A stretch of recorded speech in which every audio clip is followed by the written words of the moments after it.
Tukiendelea na taarifa zaidi ni kwa kuturudilia taarifa ya hapo awali kuwa ripoti ya mama Lucy Kibaki amelazwa hospitalini akiwa hali mahututi zilifutiliwa mbali na msemaji wa rais mstaafu Mwai Kibaki.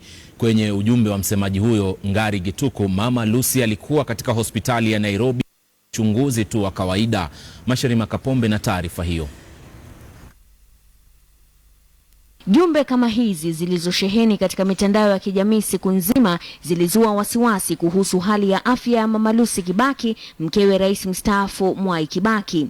Haya yote yakiwa yamesababishwa na kuwepo kwake katika hospitali ya Nairobi mapema leo kwa kile ambacho sasa kinatajwa kuwa uchunguzi wa kawaida na msemaji wa rais mstaafu Kibaki, Ngari Gituku.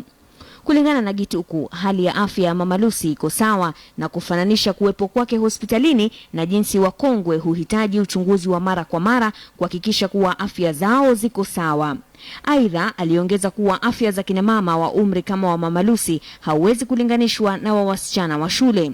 Awali, msafara wa magari ya rais mstaafu Kibaki yalionekana yakitoka hospitali ya Nairobi na kuvutia jumbe za kumtakia afueni ya haraka mama Lucy Kibaki kupitia mitandao ya kijamii.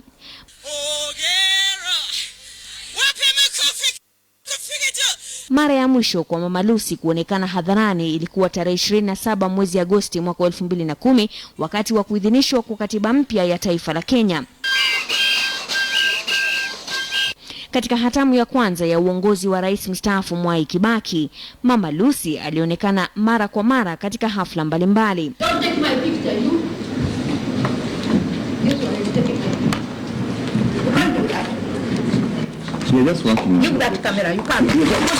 Aidha, hisia zake kuhusu jinsi waandishi wa habari walivyomzungumzia ziliwekwa paruanja wakati alipovamia jumba la Nation jijini Nairobi mwezi wa 5 mwaka 2005.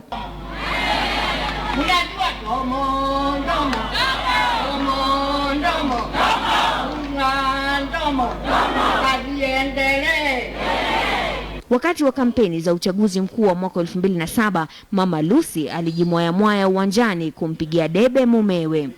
You know, and I know, and everybody else knows that I'm married and I have only one wife.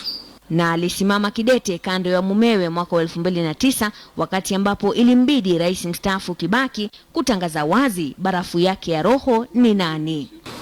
UKTN, I nearly came to your studios last night to attack you the way I did the nation. Mashirima Kapombe, KTN leo.